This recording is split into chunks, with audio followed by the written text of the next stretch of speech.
Assalamualaikum warahmatullahi wabarakatuh. Perkenalkan, nama saya Kais. Saya dari kelas 54 akan bercerita atau mendongeng tentang maling kundang. Bapak dan para penonton sekalian, silahkan dengar baik-baik ya cerita ini. Pada zaman dahulu, hiduplah seorang janda bersama anak laki-laki di perkampungan Air Manis, Padang, Sumatera Barat. Perempuan itu bernama Mande Rubaya, sementara anak laki-lakinya bernama Maling Kundang. Sejak kanak-kanak, Maling Kundang menjadi yatim sepeninggal ayahanda.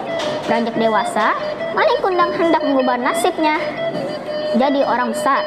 Ia meminta restu sang ibu untuk merantau ke negeri seberang. Untuk dicinta ulang pun tiba, sebuah kapal besar berlabuh di pantai Air Manis.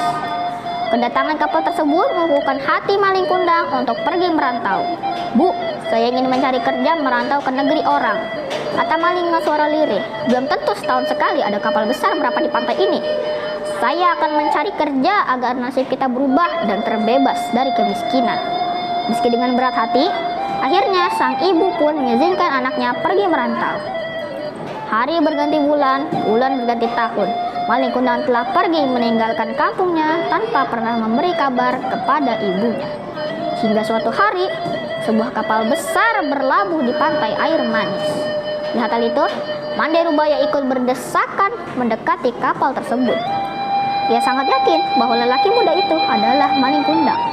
Tanpa canggung, ia langsung memeluk Maling erat-erat seolah takut kehilangan anaknya lagi. Lalu ia pun menyapa Maling dengan suara serak karena menahan tangis bahagia. "Maling, anakku, mengapa begitu lamanya kau meninggalkan ibu?" Maling terpana karena ia tak percaya bahwa wanita itu adalah ibunya. Sebelum sempat berpikir, istri Maling Kundang yang cantik jelita menghina ibu Maling yang merupakan mertuanya sendiri. "Cuy, mata buruk inikah ibumu? Mengapa kau membohongi aku?" katanya. Sang istri pun bertanya kepada Maling Kundang, apakah wanita tersebut benar ibunya. "Bukankah dulu kau katakan ibumu adalah seorang bangsawan sederajat dengan kami?" Mendengar kata-kata istrinya, Maling Kundang mendorong wanita tua itu hingga terguling ke pasir. Mande Rubaya berkata lagi untuk meyakinkan Maling Kundang bahwa ia adalah ibunya.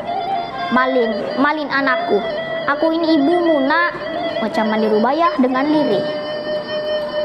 Walau begitu, Maling Kundang ternyata tidak menghiraukan perkataan ibunya. Singkat cerita, "Hai perempuan tua, ibuku tidak sepertimu. Kau tampak sangat miskin dan kotor," kata si Maling sambil mendorong wanita tua itu hingga terkapar pingsan. Ketika Mande Rubaya sadar, pantai Air Manis sudah sepi. Di laut dilihatnya, kapal Maling Kundang semakin menjauh.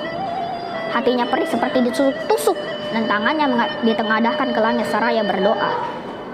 "Ya Allah yang Maha Kuasa, kalau dia bukan anakku, aku maafkan perbuatannya tadi. Tapi kalau memang benar dia anakku, Maling Kundang, aku mohon keadilanmu." Tidak lama kemudian, cuaca di tengah laut yang tadinya cerah mendadak berubah menjadi gelap.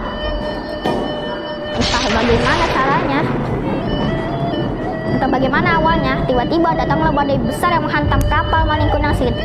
Seketika, kapal itu hancur berkeping-keping, kemudian terhempas ombak hingga ke pantai.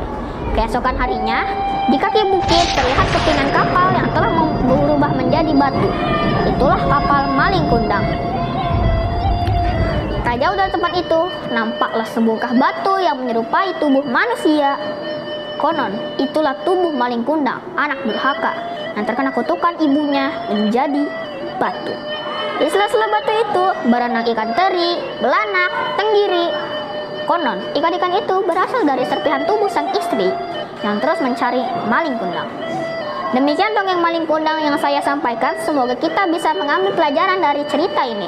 Terima kasih. Wassalamualaikum warahmatullahi wabarakatuh.